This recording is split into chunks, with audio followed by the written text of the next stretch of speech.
This podcast is brought to you by the School of Advanced Study, University of London. All of our podcasts are available from our website, www.sas.ac.uk. Good evening. My name is Dr. Paresh Kafrani, and I'm the Refugee Law Practice Coordinator here at Refugee Law Initiative, based at the School of Advanced Studies, University of London. And it gives me great pleasure to welcome you to the fifth seminar in the seminar series, New Challenges in Refugee Integration, being run in conjunction with Refugee Council, a seminar series jointly run by Refugee Law Initiative and Refugee Council. To mark the 60th anniversary of the Refugee Council, an organisation that's been at the forefront of refugee protection for the past 60 years. In a few moments, I'll hand over to your chair for this evening, Yasmin Alibhai-Brown, who will introduce today's speaker, Professor Alastair Ager, who will be presenting on integration, global perspectives on the transition from being a part to being a part of something. But before I do, I'd like to make a couple of quick announcements. First of all, we've had the privilege, we've been very fortunate to have 5 fantastic speakers in this seminar series. And we'll be culminating on the 15th of March in a debate in Parliament, being run in conjunction with the All-Parliamentary Group on Refugees. If you are interested in attending this debate at Portcullis House on the 15th of March at 5 o'clock, could you please speak to either the Refugee Council or my colleague, Ms. Margarita Landini, who will take your names and give you an invitation for that event. I understand it's an all-invitation event, so you will require an invitation from either the Refugee Council or the Refugee Law Initiative to attend that particular event on the 15th. Secondly, I've been asked to mention to you that there will be a drinks reception upstairs after our seminar today. I'm very delighted to welcome Yasmin Alibhai-Brown to chair this seminar this evening. Yasmin is a renowned author and journalist, having written for many distinguished newspapers, The Guardian, Observer, the New York Times, Time magazine, and she's currently a weekly columnist for The Independent. She's also a radio and television broadcaster and author of several critically acclaimed books, including Who Do They Think We Are?, a book on national identity, The Settler's Cookbook, a memoir of migration, food and love, and she's currently working on a book on England and the East. She's a recipient of several awards, including the BBC Ager Award for Achievement in Writing 1999 and the Windrush Outstanding Merit Award 2000.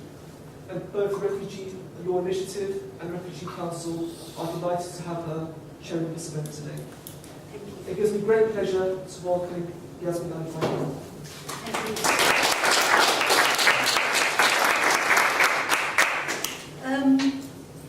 I'm not going to take up too much time because we're here all to listen to Professor Alastair Ager. But I would like to say a couple of things. It's 40 years this year since I came to this country from Uganda during the year of the expulsions from our homeland by Idi Amin. I came just before the orders, a couple of months before he actually expelled people. We weren't refugees in the technical sense because we had British passports. And so in a sense we were coming home, but the home didn't really want us here. So it's an interesting situation to be treated as a refugee by the country of which you are a citizen. And those of us who had British passports were the only ones allowed to come here.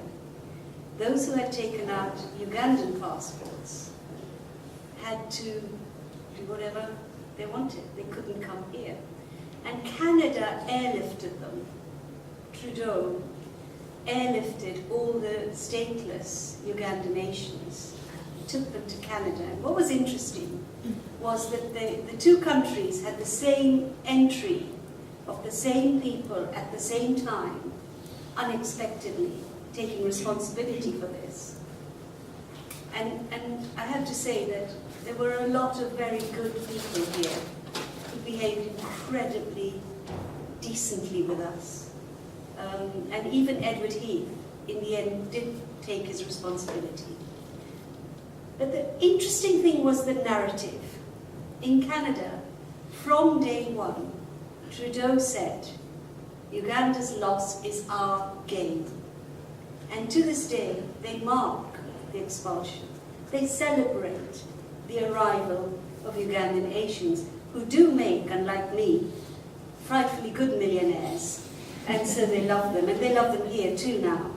The two of them are in the Conservative Party in Parliament. That's how good they are at making money. So the narrative here was, at the beginning the government tried to go to India, to Australia, will you please have these people, this is going to, end the country, we know it's an influx, and the same thing happened in Hong Kong, Chinese, blah, blah, blah, and reluctant acceptance. But I have to say, looking back now, there were reception camps set out for us, for the exiles. And in these reception camps, they stayed for months. And there were old army camps, which weren't entirely wonderful, but at least they were looked after. Bank managers and teachers and voluntary agencies all went there. People like Peter Bottomley and his wife, Jeremy Thorpe, various politicians had them living in their homes. We were given coats, babies were given nappies. It was a different atmosphere from where we are now. So talking about narratives, a few years ago, I was asked to speak at a seminar on refugees and migration at Canada House. And the High Commissioner, one of the ministers, the Immigration Minister, told this extraordinary story. At that time, I think Canada's got a very different government now, but at that time, I think it's about 8 years ago, they had a policy of going to conflict zones, especially to places where there were refugee camps, and telling them about Canada, giving them leaflets about Canada. And she said that the latest leaflet, they argued over it for 3 months, because originally some of them wanted to say, welcome to our home. It was a leaflet taken to refugee camps all over the world, which to me is extraordinary anyway. Welcome to our home. And the objectors said, no, we should not say, welcome to our home. We should say, welcome to your home. And that sort of ties in with the integration. So when you say, welcome to our home, these people are guests, they depend on your goodwill. If right from before they even think about coming to Canada, they're told, you come and you belong, and this place is yours.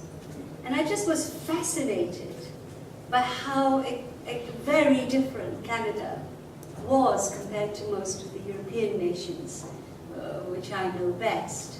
This idea that we've signed up to various conventions, but actually we spend all our time, really, the nations do, in the EU and in Europe in general, trying not to live by those things we signed up to, whereas in Canada, and they also had some very remarkable other initiatives. They had this initiative, and again, I haven't been for about 4 years, where once you were settled as a refugee, they asked you to become a sponsor to another refugee, and a real sponsor. So the person, when that person arrived, they would move in with you for 4 weeks, which the state would pay for, or the local authorities would pay for. I'm not sure whether it was a national or state one.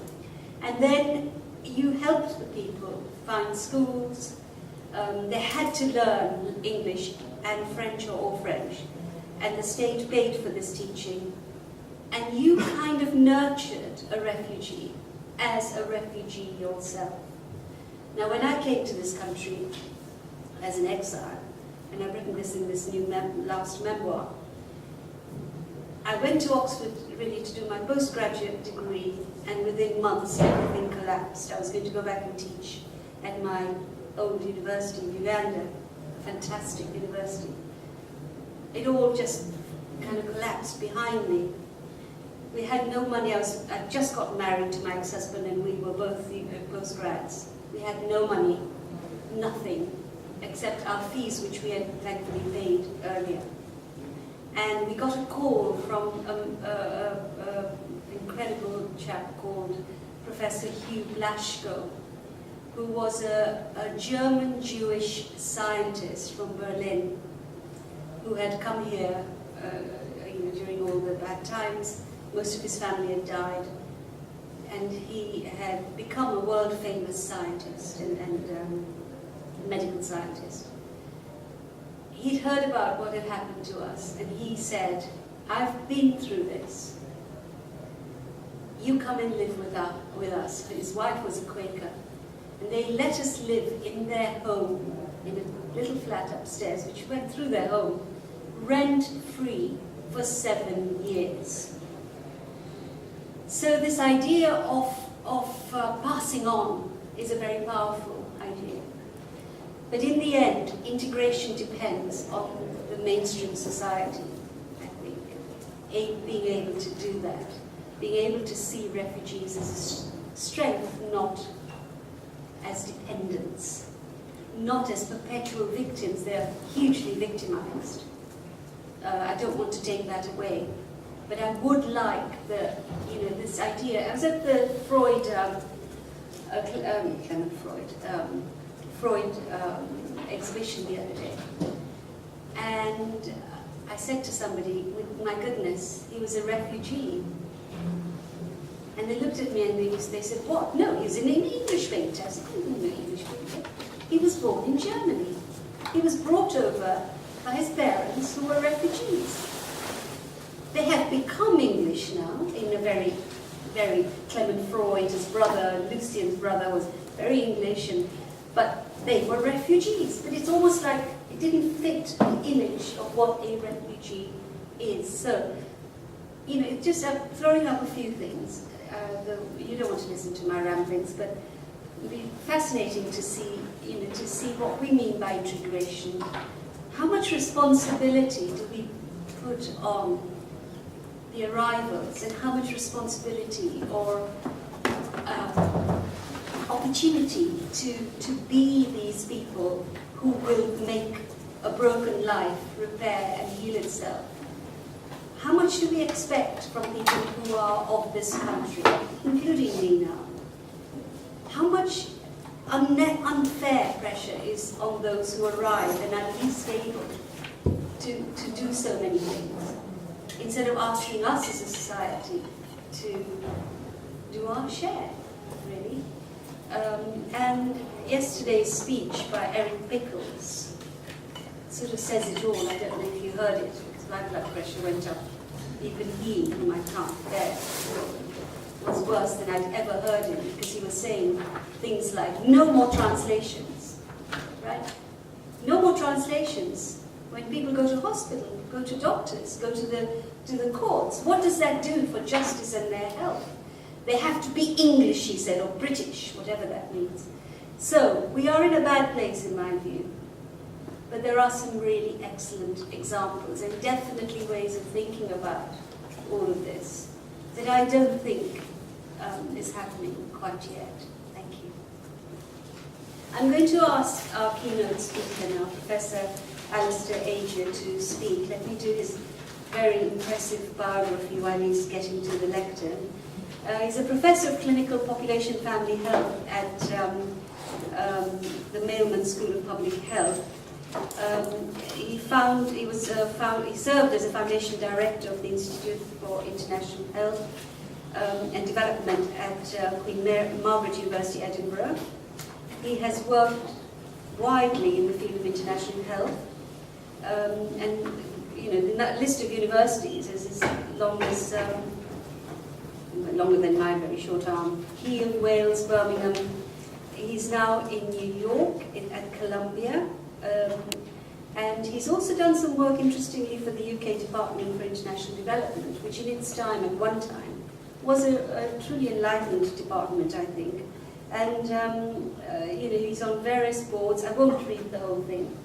That's fine. Is that okay? But he is one high-achieving and extraordinarily influential academic in this field, which matters so much. So, thank you.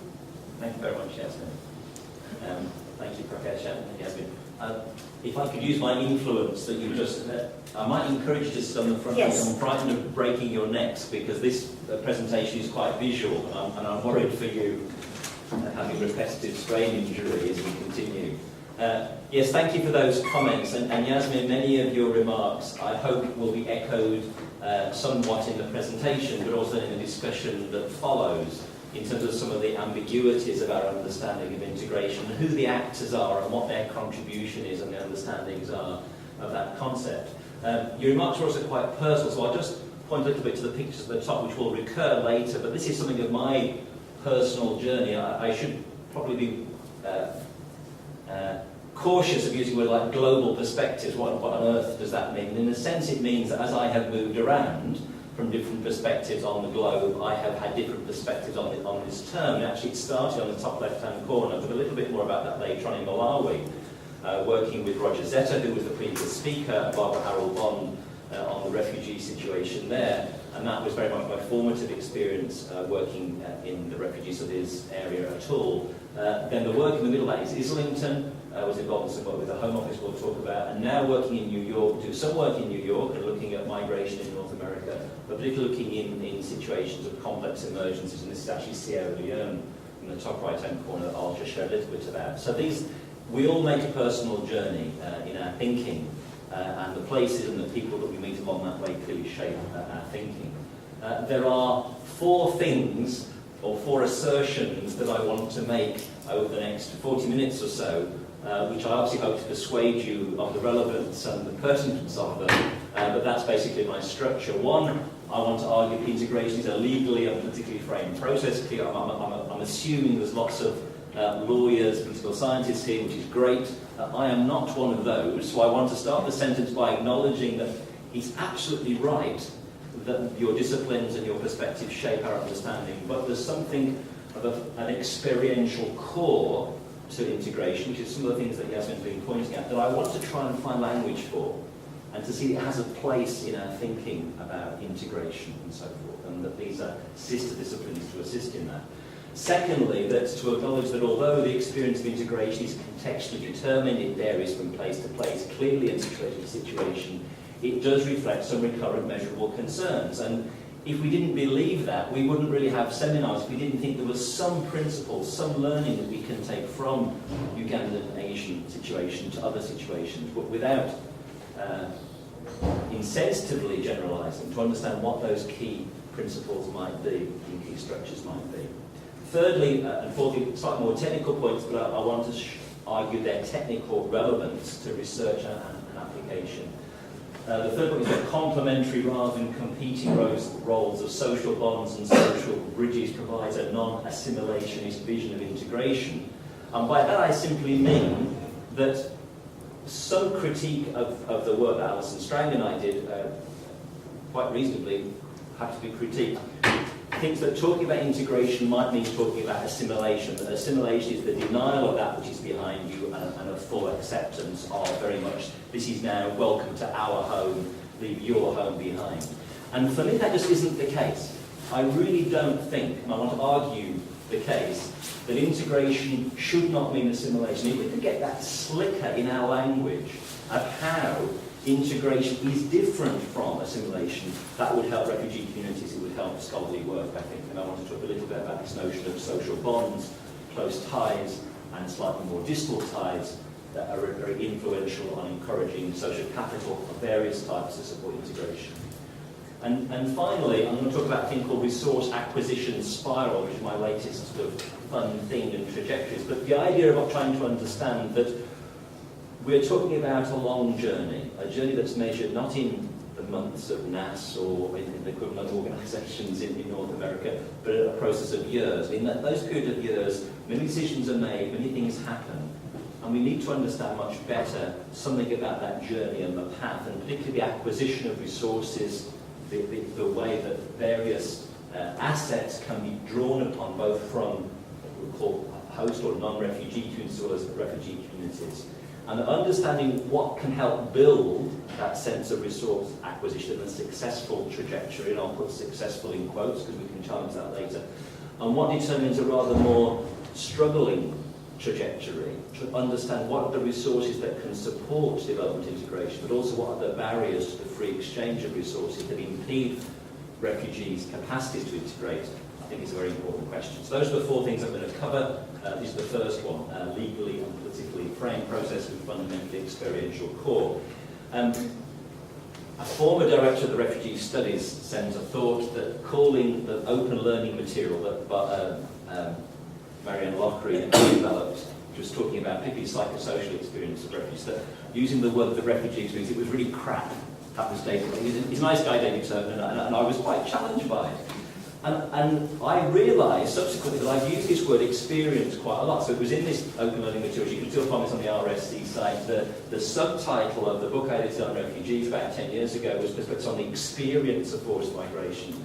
And then on one of the studies regarding the Home Office work, in terms of the qualitative study focused in Islington and Pollock Shores, we titled it The Experience of Integration. There was something subconscious in me that wanted to use this word, and it's been a useful opportunity for this. What the hell do I mean by experience? Why would I use that word? It's a slippery, vague word, and I wanted to suggest that there were some reasons that I don't want to assume. But I think why David Turner thought it was crap was he thought it sounded like the Disney experience, or the Hollywood experience. That some uniform thing that will happen to you that's sort of cosmetic and it'll sort of make you feel good. And that's not what I mean by that term. I don't intend that. Nor do I mean sort of experience it's some emotional epiphenomenon, that somehow it's a cognitive, emotional state, but really divorced from the realities of having your asylum claim turned down, or having someone put a brick through your window, or not being able to seek employment. That those hard realities of refugee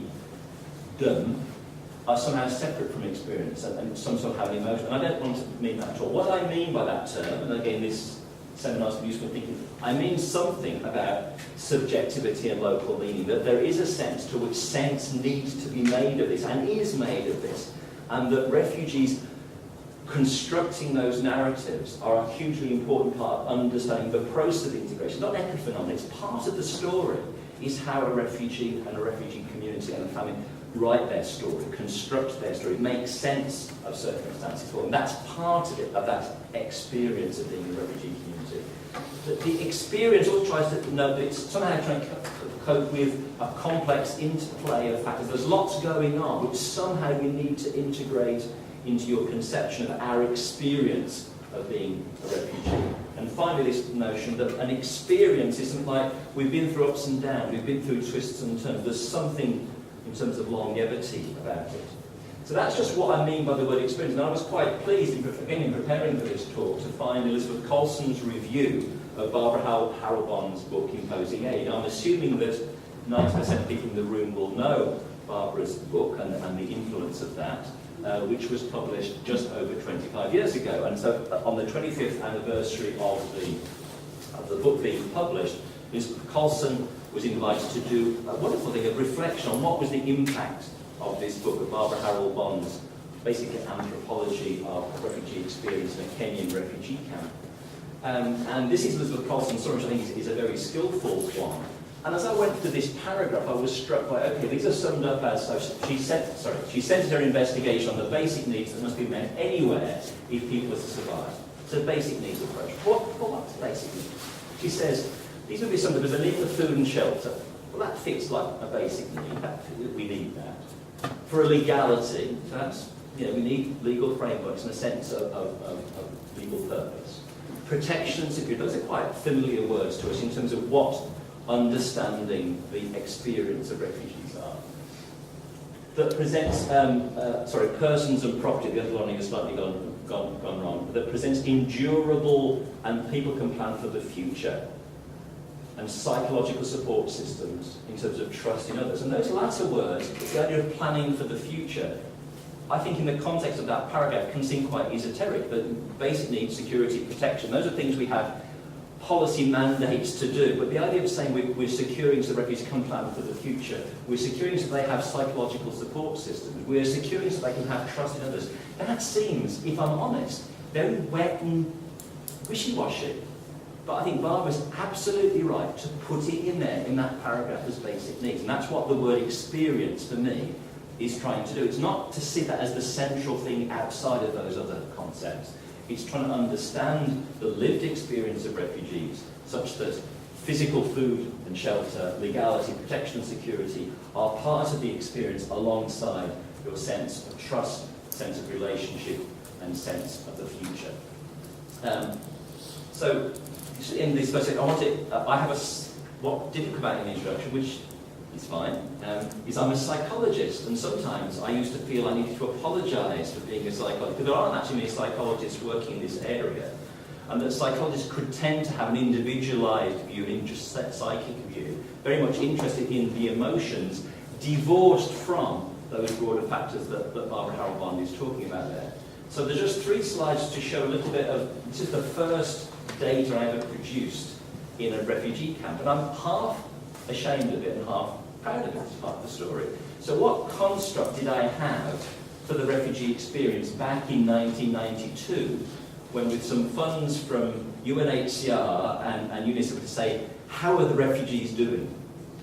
And I'd never done household surveys that time, so what I could do was to do activities with families, with them looking, basically telling narratives and stories about their experience. And I don't think anyone actually recognises sort of physical needs, safety needs, belonging needs, esteem needs, transcendence needs.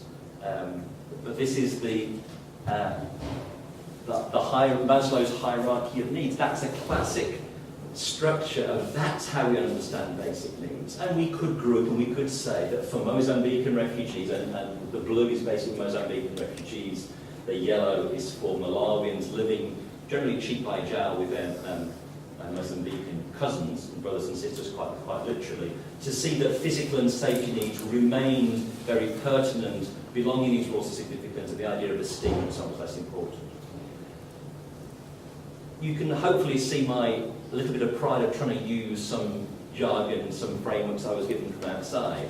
But this is, to me, detaching a sense of the psychological experience of the refugees away from their physical conditions. So far more influential on my thinking was some data that's reported here, actually in the same camps, which was talking about productive activity, social activity, personal activity of people. I'm just going to check that actually I don't think the point, I don't think my points are working on this.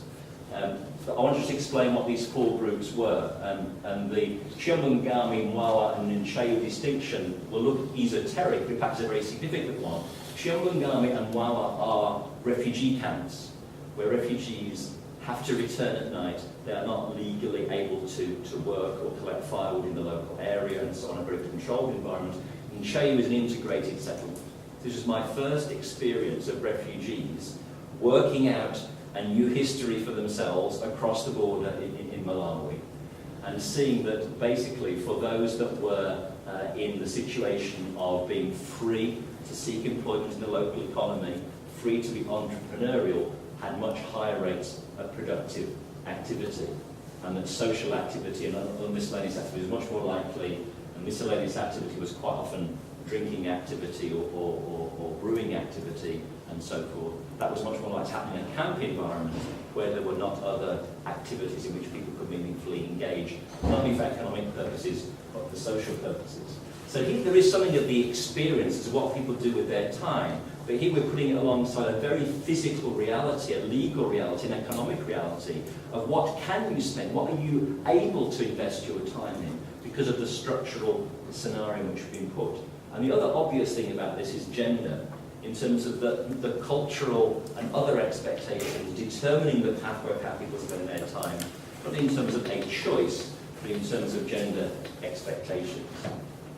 And then the third influence from that very early work, which I want to suggest here, and again fits in very well with Yasmin's comments about narrative, was just in that early time learning to see how important it was to listen to refugees telling their story, constructing their narrative, making meaning out of that, and in particular the significance of home. That's the one thing that particularly unites these 4 quotations that I'm not going to go through, which began in Malawi, then also some work we've been involved in North America, Scotland, and latterly London. The understanding that home is a highly contested concept, that there's something of a longing for home, but something about the challenges in redefining the availability of that home, either in a new territory or the hope for it in a previously existing territory. So those last 3 slides just sort of show something of an evolution of this grasp of the refugee experience. It should find something of the story, but not a story that's just on its own, but is meshed with the political, legal, economic realities in which those refugees are engaging. So that experience, if we can try and try and think about it, is there any way we can conceptualize it or indeed measure anything about it of any utility? And this, because I'm a behavioural scientist, was one of the interesting challenges, particularly in the UK, brought me into this field.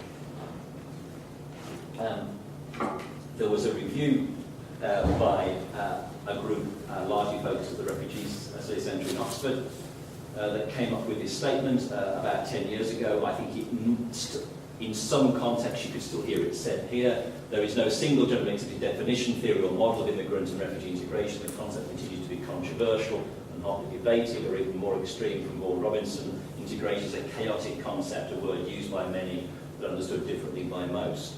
And certainly from just recent discussions I had with a major resettling agency in North America, policy in the US is completely confused. It uses the word integration quite significantly, quite frequently, but really in terms of local understandings and policy understandings and evaluation framework understandings of what this integration is, there's no sense of a common framework. And so some of you may know that this was the challenge in doing some work funded by the Home Office, which in itself can be a challenge.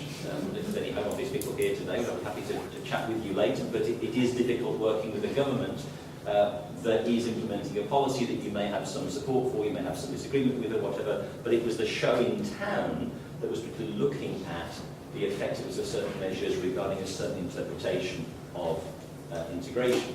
And so what I want to argue is that integration, though a complex, contested and contextual process, can be meaningfully operationalised at a local level in a manner that informs both theorisation and policy development. And basically I mean that you can write papers about it, you can write policy documents about it, but you can also use it if you're a refugee community organisation. You can also use it if you're at the local drop-in clinic. It makes some sense to you that you're using the same language rather than we're completely divorced from each other and thinking about that. And I want to use 2 projects, really quite different, just to illustrate how I believe that although it's a very challenging concept, there are elements that we can see as recurrent, and there are ways that we can measure key processes, particularly of local integration. So the first one is this indicators of integration work funded by the Home Office, and 2 major sites of fieldwork, Islington, not so far from here, and Pollokshaws in Glasgow, which was a site of dispersal resettlement. We might talk about that through Q&A a little later on.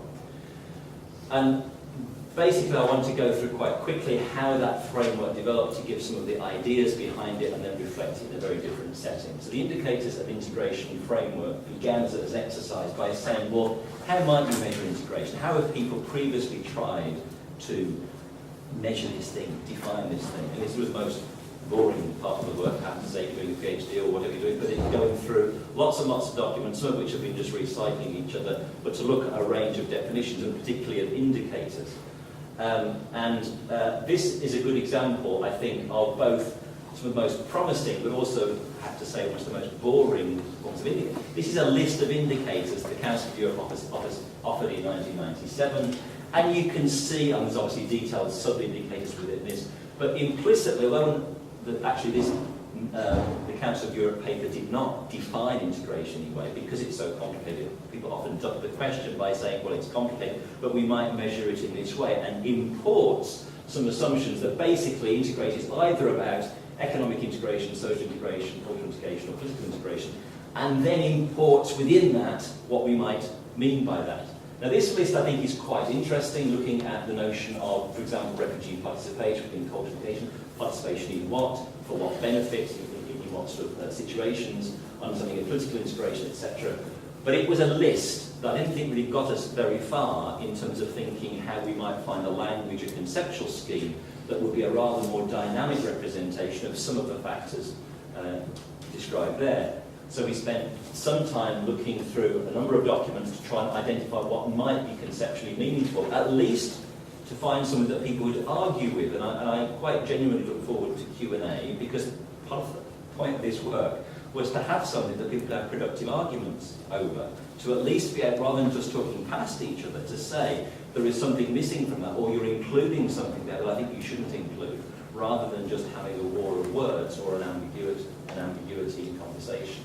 So in terms of what was conceptually meaningful, what we came out with in a number of discussions with Home Office, but also key players like refugee community organisations, the Scottish Refugee Council, the Refugee Council here were very helpful in discussions, was that clearly what we call public outcomes, there are some things that people expect, and they're going to talk about work and employment, talk about housing, that are somehow an expectation of the product, that someone comes out integrated, and the mark of it is there is something publicly visible that has happened that is significant and important. And that seems a fair enough assumption, that there are markers of integration that we might accept. There was also, at this time, we had full and equal citizens, which was a policy framework saying, okay, this is how government seeks to mobilise resources of the European Union, government itself, civil society organisations, to broadly steer towards those public outcomes. But there really wasn't an awful lot of connection between these quite high-blown phrases of being full and equally participative to that notion of how it might be measured in terms of employment rates or access to secure housing or whatever. And there were two elements in discussions that were very interesting, I think marked the early 2000s in the UK. One was that when we started to say, well, what are the principles of citizenship or nationhood that have influenced full and equal citizens, that reflect a certain understanding of what integration would be. To be integrated into a society means that society must have some substance. What is the substance of UK society? To which we are saying there is some influence on what measures of integration would be.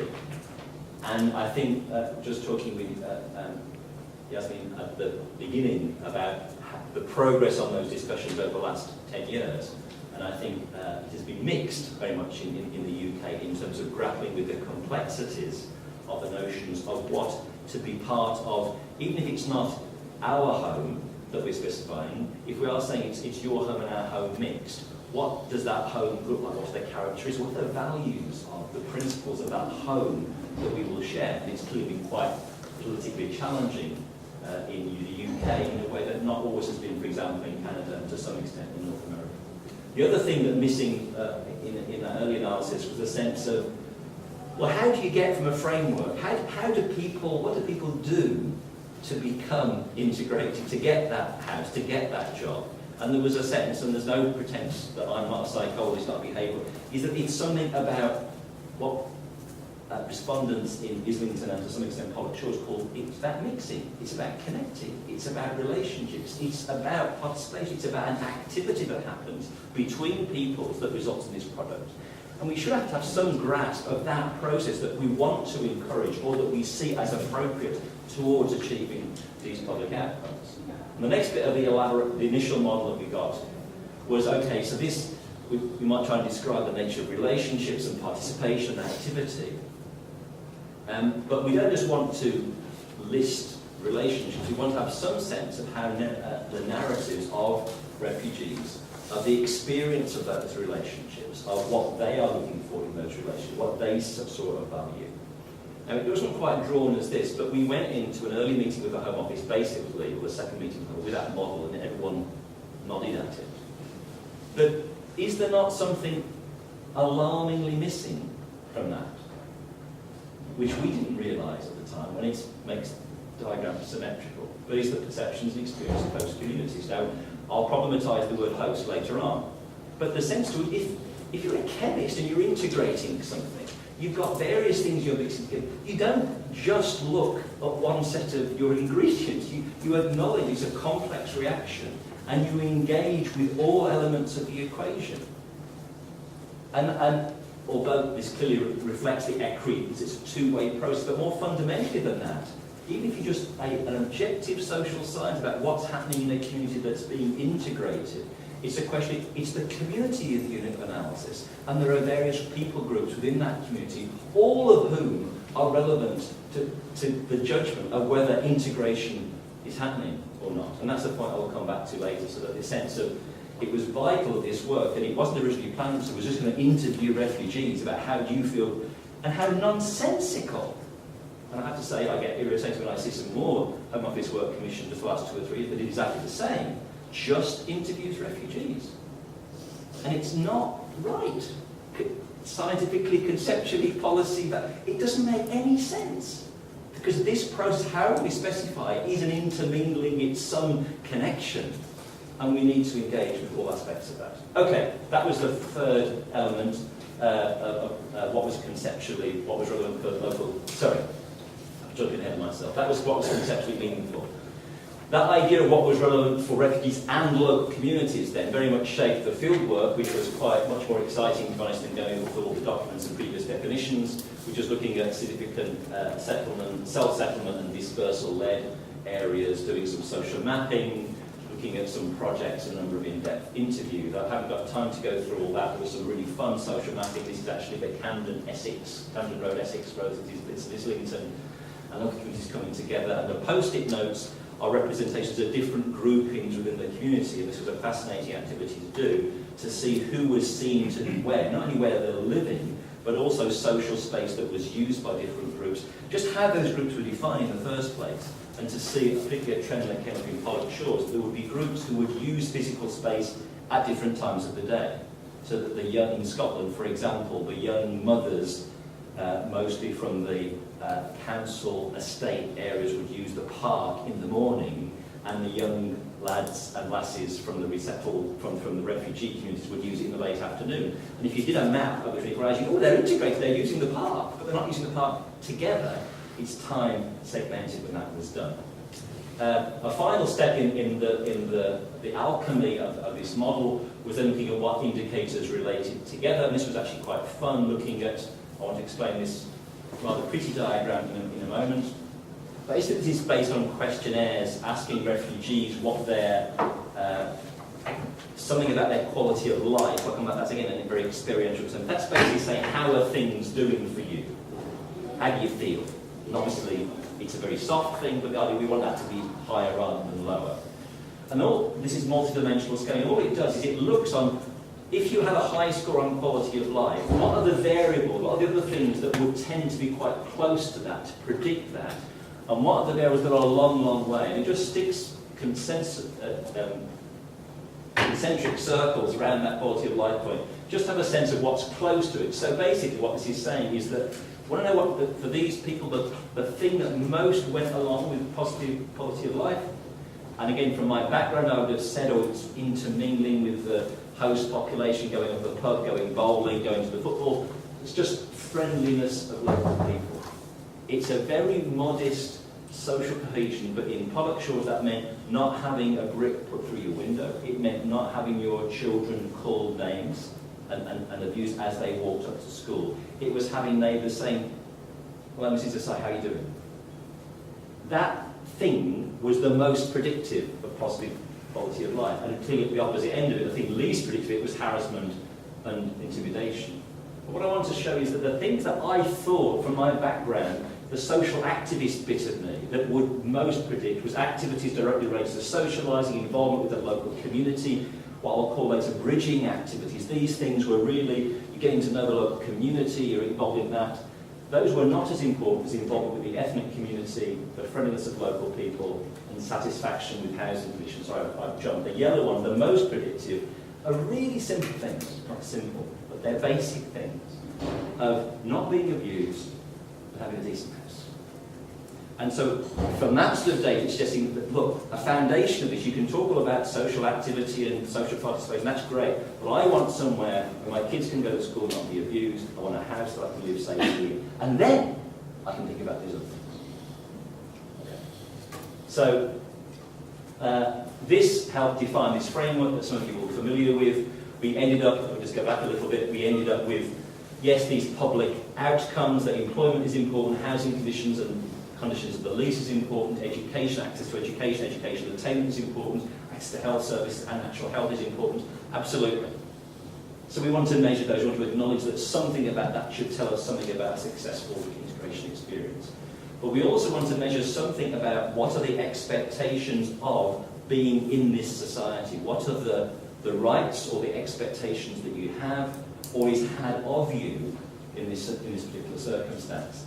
And the connective tissue will be things like bonds, which will be social bonds with a particular group. I'll talk a little bit more later about what those sort of bonds might be.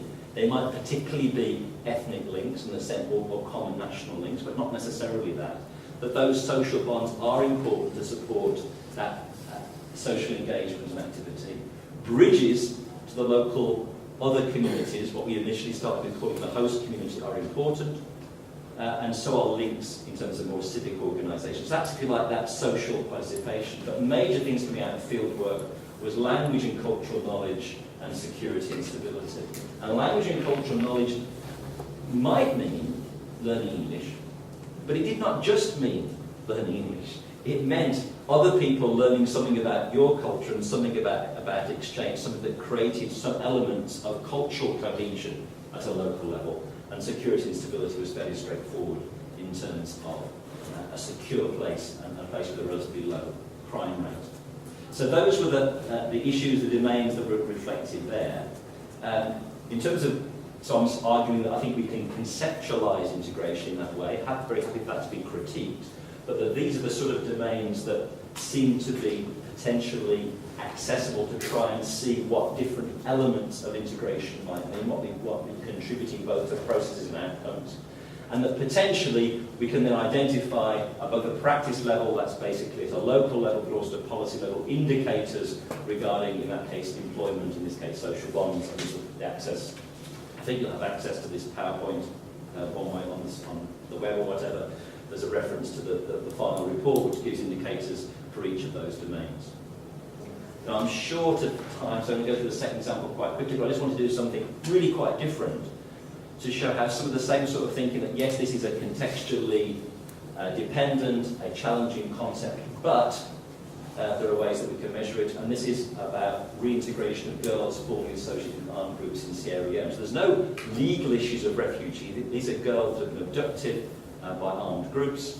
They have spent time with rebel groups or other armed groups in the north of Sierra Leone. They then return to their communities. Did they return to their communities freely and easily? Well, no. Many of the issues that they faced in terms of social reintegration were quite challenging and akin to what you might be experiencing as refugee communities. In this instance, I just want to show a very different way of approaching that.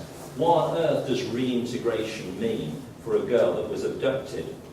And when she comes back, she's not seen so much as a daughter of the village, but as a wife and mother of a rebel and a child. And that was one of the issues of social stigma and therefore not being given educational opportunities, not being given community opportunities. So although one might think that these youths, young girls, when they were released, were welcomed back with open arms, there were significant social and economic and educational barriers to their full integration.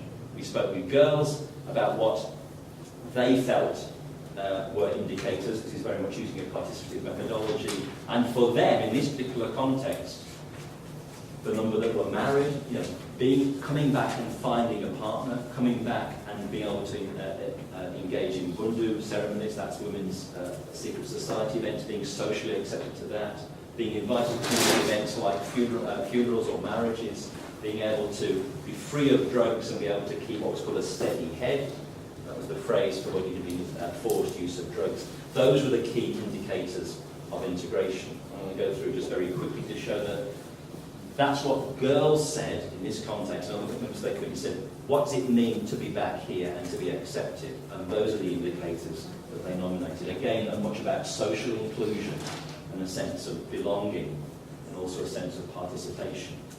Let me go to this slide. I can have that one. What we were able to do is then look at the number of girls that achieved one element of integration. This was being accepted back into bundu ceremonies over a period of months. Now, intervention in comparison is a very scientific sort of way of approaching it, but essentially there was an intervention for these girls based on an assumption that these girls, this is the assumption, these girls are economically disadvantaged, their education disadvantaged, and their cultural disadvantaged. So the intervention was, we will provide skills training, in particular vocational skills, we will provide a loan. That's not sufficient, we will do a traditional cleansing ceremony to see that all the activities that went on in the bush are left in the bush. You may have brought an illegitimate child to the village, that's fine, that is all swept away. So it's an integrated intervention combining, not a million miles away from other things, a sense of cultural integration, something facilitating cultural integration as well as economic integration. And we consider over time then this intervention group succeeded in achieving acceptance at a much higher level. This is just quite interesting as a quick aside. This is marriage. Now again, I didn't go in from the outside and say, okay, you're displaced girls, we have decided in New York or wherever that marriage is clearly an indicator of integration. Girls said for themselves, as refugees, should be able to say for themselves, what does it mean to be part of this place? What does it mean to be a part of something here? And it means to have a husband in this particular context. The girls were wise enough to say, well, but not any husband. And so what this actually suggests is that this intervention didn't look very good. What we had a comparison community that didn't receive this intervention. And actually they married quicker and more than the girls in the intervention community. So this looked like, you know, we'd somehow, and partly it's true, that we held girls, not we, so that the organisation that we were evaluating, held girls back from successful marriages by whatever was done. And they were held back in some sort of way. So if you just look at this, what they were held back to was to make a better match. So here is, for some audiences, this is a hugely meaningful figure, for some it might be less so. But basically what we do is we ask them 4 questions and saying of a woman who is married, is it a good marriage? Is this one you're pleased with? It's a relevant question, because it's much easier to know, are you married or not? But to be honest, if you are a father of a girl who is ritually polluted because she slept with an army commander from another ethnic group and has fathered 2 children, and she comes back to your village, and one of your responses is to find a husband for her, you may not be particularly selective of the sort of husband that she gets and to marry her off. And that's what was happening in this circumstance, that girls were contracting very poor marriages because they were so economically vulnerable and so culturally and socially vulnerable in their communities. But with the intervention and with some skills and with some re-engagement with the educational system, those girls were able to offer, able to secure a better marriage. Still, the figures are not 100%, but basically we've got provision of clothes for the husband, 42% of husbands for the intervention group are doing that, 75% providing medicine. So in Sierra Leone, this was the metric of a good partnership, is there was a reciprocal commitment and engagement to provide those sorts of things. Right, I want to close in about 10 minutes, 8 minutes, is that all right? I want to go on rather more quickly to the last 2 points, which are a bit more technical, but in a sense I've done a lot of the groundwork with the other 2 points. And it's about social bonds and social bridges. This is the diagram. I have enjoyed, thank you again to the hosts for this meeting, because it's provided a useful opportunity to go through old files. This is an old diagram, again early in the discussions of the indicators of integration work. And when we came upon social capital as one way of operationalising that social participation and engagement. It was one language to say, okay, if we're going to find a framework to see that people are engaged in social relations, and those social relations bring resource, they're an asset, there's something of value, they're not just nice, they're not just a route to something, they are in and of themselves of value, then maybe the social capital framework is a useful way of doing this. And so we came up with this diagram, which is rather naive in lots of ways, but okay, so we had refugees here, and they had potentially 3 sorts of social relationship or social capital, particularly relevant, bonds with national co-ethnic groupings, bridges to the majority host communities, and links to the state, whether that be local authorities or central government or whatever it might be. There are 3 big problems with this diagram, one of which I'll talk about in detail. Host communities. Well, we struggle with host communities in Islington and in Pollock Shores to the point where it becomes a completely meaningless word. The Islington word was absolutely fascinating in terms of mapping these communities that were intermingling, but to nominate who was the host, how many years you had to be in Islington, how many years you had to have been in the UK until you were part of the host community rather than the refugee community. So we went back to Pollock Shores, to dear old Glasgow, thinking, well, this will be much easier. And it's just fascinating there. It was more straightforward, but there were clearly three communities. There was a settled, older community that had been in Pollock Shores for many, many years. There was a new, young Scottish community, mostly resettled from housing estates, with high rates of drug use and other social problems that the traditional settled Glasgow population were very nervous of and very unsure of. And then there was this third dispersal-led migrant population of refugees, for whom the settled Scottish community had much more in common and much more interest in than the druggies from the local estates that the council is now allocating. So we had three communities there. Now again, which are the hosts? Is it just the one long... So the word became problematized, useless in a way, and not helpful, I think, in many of these contexts. The assumption that when you travel and you find, and I do believe in social bonds, I do believe as a behavioural scientist, there's something about you need to find an affinity with people that you really feel that you have something in common and you draw something really deep from that. But it doesn't have to be nationality, does it? And in Islington, we had two focus groups in pubs, which are fascinating transcripts. And the discussion said, well, you need to belong somewhere, don't you? And so I said, well, there's this bloke in here, he's from the gay community, I suppose you'd say, and and there was this sense that sexuality could very much be a basis upon which you define who you bond with, who you see as your sort of person. And it could be a million other things. It could be Labour Party membership or Scottish National Party membership or whatever it is. So that's also a problem. But the key problem I want to talk about is this notion between bonds and bridges. Although these terms are problematic, this notion of bonds being quite strong ties with a limited number of people that you feel you have something significantly in common with. And then bridges, which are weaker ties, but potentially valuable to a broader range of a population. You could say the mainstream population or the host population or other populations. What's the balance between, or what's the relationship between those? And Roger Zeta, who spoke here last time, and others, Macpherson was one of the authors in a special edition of the Journal of Refugee Studies late last year that looked at all at refugee integration. I thought it was a really good paper. And really this argument that integration is potentially assimilation by the back door. And assimilation by the back door for two reasons. One is because of that domain at the bottom about rights and citizenship. There's a real firm expectation that these are the things that you have to do to be a citizen. These are the things you have to, the hoops you have to jump through. They're predefined, you've got no control over that. But also because these bridges of meeting other people, getting into mainstream society, are seen as the way to go. And bonds with your own co-ethnic community are seen as a threat, potentially, to that form of integration and assimilationist view. And clearly in the States, that is part of political rhetoric, that the idea of being connected to your own historical community of origin is seen as a threat to being fully American, which is a much more assimilationist view, that you've got to cut those ties, cut those bonds, to be able to establish these new bridges. And Roger Zeta was arguing something quite similar. Now basically I think that is patently wrong, and this is why I mentioned it earlier on, and it's just important, it's also conceptually wrong, but just to assert it, and I want to just try and leave this idea with you.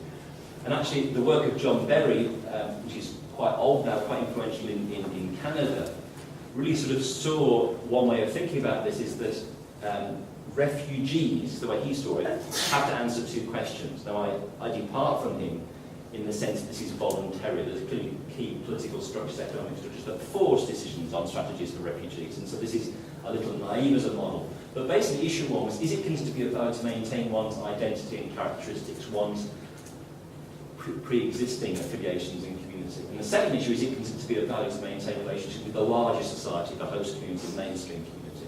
And he basically said, well, if you answer yes and yes, that's integration. And that's what I believe, that you don't have to choose between those two questions. You don't say, do I want to honour my Birmingham roots or my Bangladeshi roots or whatever, or shall I become a full citizen of the United Kingdom and engage with different political parties, different ethnic groups. It's not a choice between those two. If it's forced to assume that basically you are forced to make a decision, that is an assimilationist view, where in order to maintain relationships with the larger society, you're really having to turn your back on your own pre-existing identity. And the way I would explain it in terms of this model is that I want to assume just these two figures here.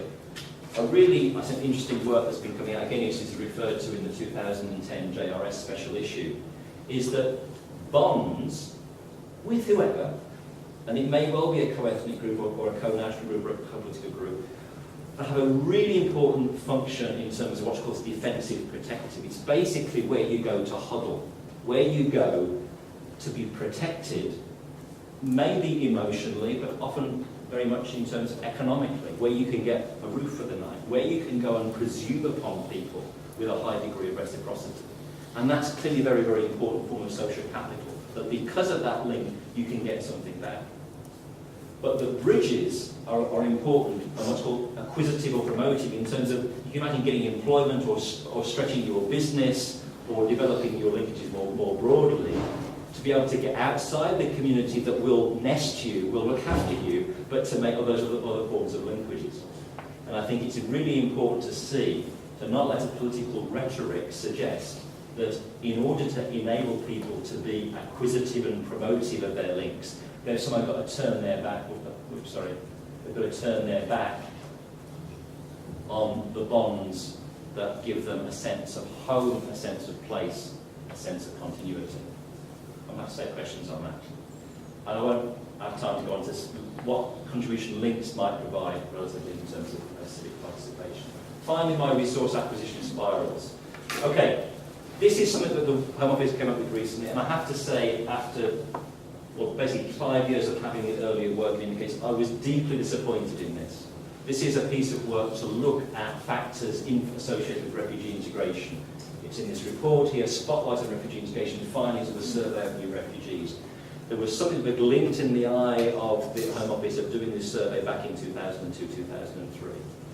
I am so sad that, first of all, it's a survey of new refugees, no other communities. So it's this whole idea, first of all, that we're looking at integration, a summary of factors associated with refugee integration. It's refugees integrating, it's not an engagement with those communities at all.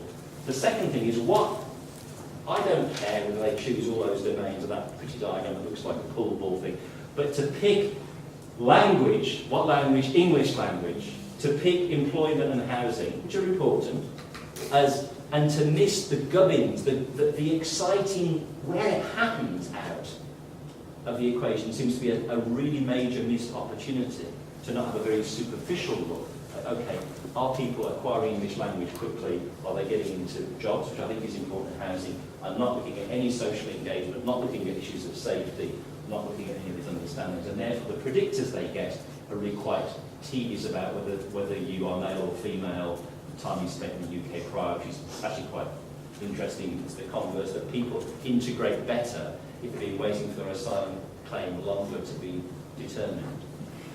Which just seems to be one of the most perverse findings. It may be true, but it may just people, it's just crazy. Okay, so that is not what I mean by a spot. I think we need to link these variables, but not like that. This is a piece of it that will link here. This is a rather like a flying carpet. This is from New Zealand, but much more imaginative about the range of factors involved in settlement, but including very much refugee settlement. So this is the New Zealand settlement knowledge base. They're developing a framework. They've got indicators for each of these things. It's looking at rights, opportunities, choices, connections, acceptance, belonging. That's on the national framework of what it is to be integrated or not. That will be being measured. And retaining links through business family with source countries, that sense of the prior connection, not something to be lost and turned away from, but something there's an expectation of that continuing engagement. And I feel that the model that we proposed is much more in line with that New Zealand model, because this is how I see this model really working, influenced by the work by Stephen Hopful on resource acquisition spirals, is that I think each of these areas are important to have resources, to get something of that area, to have some social bonds, to have some social links, to have some access to education, to have some local knowledge. Why? Well, they're valued in their own right, but because having anything here helps you get something else. That's the game of creating a new life in a new place. It's to have one asset and be able to trade it or utilise it for something else. So, for example, through the bonds you've got, you get guidance in terms of supporting your asylum claim. Once that asylum claim is determined, it may provide you with housing regarding security and stability. Once you've got security and stability, you can develop closer links through the local authority, and potentially the bonds then give you access to housing because you know a house that's now available through a friend of a friend of a friend. The links then give you help. And that is what is happening as a spiral, is that having these things, you don't just have them, you use them. And if that's right, having them is important, but it's because you invest them there, it's a resource. Well, that's what the social capital thing, I think, for me is sort of helpful. These are not just nice to have friends. You use friends. You use those links. You use that bridge. You use that link at the local library. You use that link because you now know that many people will use it. If that model is right, that these assets are important because we want to encourage people to invest them, when you bar access to one of those domains, you're severely curtailing the potential for integration. So, for example, if we remove opportunities for employment, you're not just taking that out, you're taking some links out. If we just say, yes, security and stability, you're in a high crime area and you're moving every 3 months to 6 months to a different tenancy, you're taking that out. If you haven't made contacts with local other members within an area in terms of other communities, you may not find out about housing, or you won't develop local and cultural knowledge. Each barrier is then a barrier to further resource acquisition. That was Barbara's quote that I started with. There's a phrase, "can plan for the future," that I underlined. I think it's this future orientation that is so important for this work in terms of thinking of that trajectory over a period of time. Those were the 4 issues I wanted to assert. The final slide is to suggest 4 things for your discussion next time that I think the field needs, which hopefully you see built upon this. Commit to examining adjustment over time, longitudinal perspective, in years rather than months. We're talking about a process that in North America I was being asked to evaluate a program for resettlement within the 3-month time window that funding is available through the US government. You can evaluate something at the end of 3 months, but it's not integration. You can see whether you've got a foot in the door, but not whether you're established. To consider a process of resource acquisition and loss, defining distinct trajectories of integration. This idea that can we plot within that exchange, without building and growing a momentum, ways of stoking those resource exchange and promoting it, and things that are particularly at risk for challenging successful resource acquisition spirals. That's potentially can be done with major data sets across national frameworks, but I think that needs to be complemented by local studies of integration where refugees and other communities are fully part of that discussion to understand the processes that are happening within them and between them. And a point that I think was raised in other lectures I'll just flag up here, the one challenge for this, I remain quite geographical in my conception of this, and I'm aware that community is now not necessarily territorial, and that the communities that are now made without geography and space closely defining it will be a challenge for a lot of these understanding about what to be part of a community means, and to acknowledge fluidity of movement and also communications technology. Thank you.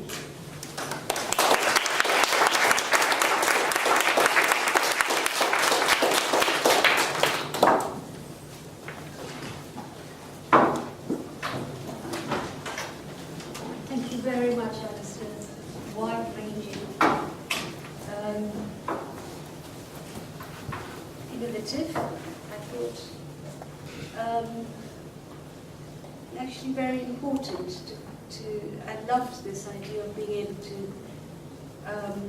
plan for the people, to imagine what the future might hold, to make the present endurable. I'm going to open this up for questions. It's very good that you said what you said about the so-called host community never being interrogated, or speaking about what the changes they go through. And one thing that I thought was missing, and I don't know where in the work it shows up, is the very high level of inter-religious and interracial relationships and families. I mean, to me, that's the most profound kind of integration, irreversible, and so on. I don't know where it would fit in, but it's interesting. I was interviewing earlier today a playwright who's doing extremely well called Richard Bean, whose play with James Corden is in the National Theatre, One Fella to something. He's done very well, but one of his plays was called England People Very Nice, I don't know, which I hated. I absolutely hated it. And it was a comedy about all these people who come and stereotyping them horribly. But what was interesting, I hated the play, but what was very interesting is it was through the eyes of the so-called host community, a barmaid in the East End who was there for 1,000 years, as each group came. And I thought that was really important, going back to what you were saying. When you ask your questions, please say who you are, and don't make your questions longer than the lecture. Thank you. So,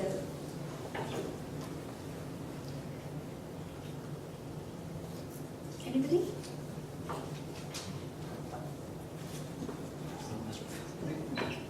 Oh, sorry. No problem. I'd like to come back to a theme which was explored in the first lecture in this series, which is that one of the challenges to integration is the fact that refugees tend to be resettled in areas of deprivation where populations themselves are mobile, and therefore the concept of a host community is not really relevant. And I would like views on how far this is true of the way in which areas have been chosen for dispersal within Britain. So I can answer that, I think, a little bit for Pollock Shores and Islington. I mean, Islington, which was not for dispersal, is clearly a moving community. Yeah. And so, on one criteria and levels of deprivation, I think, but it also created great opportunity for people to connect and maybe to stay in that area or maybe to move on. So I don't have data for how long people stayed there, but I have a sense that although it was fluid, although in that sense it was unstable, there were lots of things that you could connect to and benefit from. In Pollock Shores, it was really quite different. And that was, why was it Pollock Shores? Because that was a major area of public housing that was underpopulated, depopulation of Glasgow, etc. I mentioned something of the social deprivation issues. But I know some more anecdotally than actually in terms of following that group through at that time, that there's been some secondary migration of people to other areas in terms of particularly pursuing bonds and co-locating with co-ethnic populations. But I know of others who have made a really good life for themselves in Scotland and built up useful networks and so forth. And I don't know, going back to that characterisation, I suspect some of those links through the long-established settled Pollock Shores population who would invite people in for a cup of tea and a natter were very valuable for that. I suspect the more fluid recent movements from the council estates into the area were less effective. So in that sense, I support that contention, but I think, I'm saying in each area, they did find connections that were still of value, even though that they were challenging environments because of that degree of uncertainty and deprivation. And what happened with the Ugandan nations was they dispersed them to far and wide, and within 6 months they moved, because in a liberal society you can't force people. I mean, you use money, but it was interesting because, like you said, those who didn't, there were a few stayed on in Glasgow, a few stayed on in Cardiff, integrated fantastically well, and wouldn't live anywhere else, and so it's interesting how my name is Ager, Refugee Studies, research student. I would reflect, Professor Ager, on your last point on communication mobility. Now, diaspora studies and refugee studies shared great deal of literature, including research. For example, where is missing human agency, where refugees are individuals and groups obviously help themselves and make themselves welcome, make place themselves and help themselves. I think that's probably what is missing a little bit, and you haven't touched on diaspora studies, and the diaspora community is now much more active and positive and bringing in resources and making those sort of connections, not only within London, but within Europe, for example. I'm talking about Kurdish diaspora. How do you see that new field of study helping refugees to actually be much more positively viewed rather than passive receiving our policies made in London? Well, two quick comments. One of the most interesting things about being in New York has been the circular migration patterns with parts of Central America, where I hadn't got this model. I had a model from the UK, but before that in terms of Africa, where refugees move and there is a linear pattern rather than going for 2 years, returning for a year, going for 2 years, and very adaptive patterns and complex patterns that are established. And I think that's, as you say, will become much more prevalent in terms of broader connections of diaspora communities. My belief, and it's not to try and push a model too far, is that this notion of thinking about the resources that are available to a community with some sort of framework you can get your head around, but with some flexibility in its use, is helpful to understand that you're basically saying that the diaspora community provides key connection. And it's not just knowledge, is it? It is social obligation that can take loans, that can provide jobs and so forth. And understanding that notion that we are, in that sense, refugees are social capitalists. They need relationships, and they need relationships, as we all do, that have a trade-off in them. They're not just a relationship, that there's some value to them, some transaction that's done through them. And I think to understand the complexity of those relationships, but to see that when they are barred, when there are blocks to them, they have significant impacts on the potential flexibility of refugees to be able to develop effective trajectories for development. So I think that would be a no. Just a comment where I would see religious connection or faith communities was very interesting, that it was a touchy subject for the Home Office, you might expect. And in terms of the indicators of what I would call social bonds, we could have an indicator of joins together for cultural ceremonies, got in there very easily. Regularly attends mosque or church, didn't get in there very easily. And I think that there's a major challenge there, because clearly, for me, absolutely you're right, that the faith communities provide a key source of bonding in terms of obligation and support. And there's a civic reluctance to almost acknowledge the power and the strength of those bonds, which can be much stronger than civic connections, for example. Well, thank you very much, Professor Ager, for your speech. I just have an observation and maybe a question to follow up. I'm referring to your slide here, in which you put up a diagram saying that there are certain public outcomes of integration by which integration can be measured, and essentially what the state is doing is has a policy framework with a view towards meeting these public outcomes. And what's missing is those two circles: principles of citizenship and nationhood, which inform state policy, and also participation in social connections.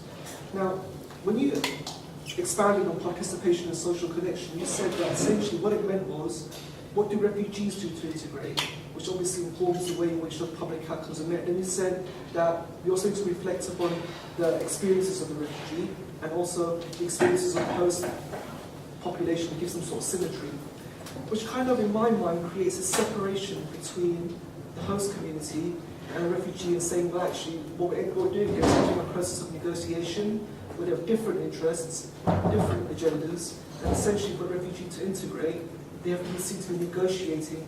They seem to have to enter a negotiation process with the host, that they both have different interests. And I was thinking, is there something missing from this diagram, that often they might have the same needs, same values. They might be bound by an ethic of hospitality, an ethic of there's reciprocity, and actually they might be speaking the same language. So it's not actually speaking different language, they're actually speaking the same. So I was wondering if there was something which should be added to this diagram, sort of the universal values, or that might ultimately enter into the equation. So what, I think I completely agree with you, and in a sense there's the danger of, I gave you the historical development of my thinking, and that's an old diagram for a number of reasons, and that's one of them. The trouble with the rather more vacuous sort of triangle diagram is that it can be just vacuous, it's just saying well, there's a whole lot of issues there, but in a way it's a much more useful one for the reasons that you say. It's not a refugee-centric diagram, it's about how communities develop in relationship with each other, how individuals develop in relationship with each other, and as you absolutely say, there are certain bonds and affiliations that you have that may be ethnic or maybe religious in nature. But to advance, I'm not quite sure, but okay, to advance towards employment and education, if you just stick with those nearest and dearest, you may struggle, and so you need to go beyond that, and you need to link, I'd argue with the state, that the links. But those aren't people you're necessarily in competition with, and that's right, this idea that the host community and a refugee community, say, for hosting, are somehow thrown against each other. And that's why I think the Islington fieldwork and the Pollock Shores fieldwork were just so fascinating. You couldn't really locate a host. What you could locate was people trying to find their way, people trying to acquire things, people trying to acquire identity, protect identity. And some of them were labelled refugees and some of them weren't. But you're absolutely right, in a similar sort of situation of trying to work out how you can be a bit more secure in your employment, how you can get this. And that framework provides some way of thinking of the common challenges of those communities. And absolutely right, where there's sometimes absolutely common interest that can bring them together. Just a very quick follow-up question to that. Yes, we must stop. Just a really quick follow-up question. To what extent, in your opinion, is this current integration literature dominated by the fact that the refugee is the other, that there's some group that must be integrated, that they're alien, that they're foreign, that don't share the same values as us? To what extent is integration just dominated by the refugee as the other? They don't really seem as part of the same. Well, that's right. Just brief, that's why I was so disappointed in that refugee work. It's not a huge shift in thinking to at least say we should speak to other people in the community. You might still have perceptions that it's the community's job to receive people or whatever it is. But it's just such a missed opportunity to see integration as a complex community process that happens, or a countrywide process that happens, rather than feel it from very much one side of the equation. And I just feel that the literature, well, I think I'm out of the country, so I'm an external observer. It seems that things have not moved forward, if anyway have slipped back in recent years. We're really thinking about that. We're going to have to stop, but we're going to have a drink, and please, would you ask you? But I want to say two very important things. I think the political atmosphere determines the failure or success of all these models. And at the moment, the political atmosphere is not good for refugees or migrants. Secondly, when there's economic competition, then it does become very difficult to see the commonalities.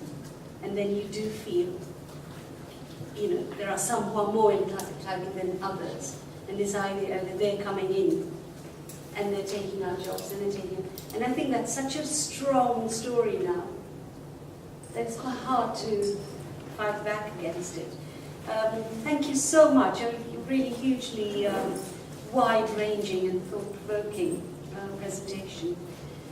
And when you go for your drinks, please remember the Refugee Council would love you to sign this pledge. They do a lot of work on very little, and have often found themselves really on the brink of real disaster. So please help. Thank you.